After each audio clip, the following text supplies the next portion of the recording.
Welcome to Sweet Life Beat Life. We hope this video helps. You start by preparing devices and network so Windows can see the HomePod. First, update the HomePod and put both devices on the same Wi-Fi network. This prevents discovery conflicts. Then install iTunes or Bonjour for Windows. This provides the MDNS services AirPlay uses. Make sure Bluetooth is active on the PC and that any guest isolation on the router is off.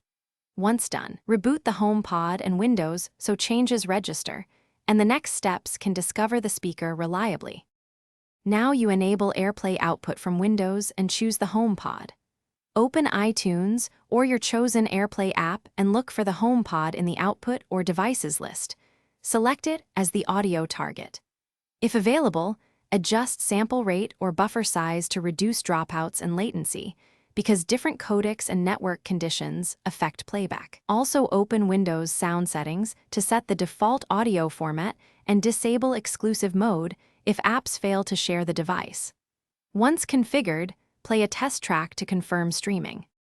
Finish by verifying stability and fixing common failures.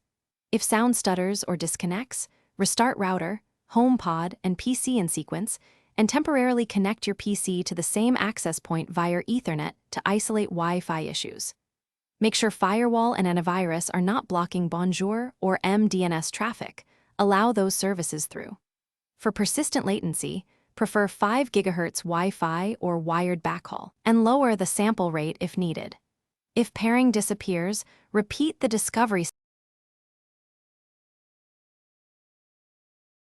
Thanks for watching. Consider subscribing if we helped you.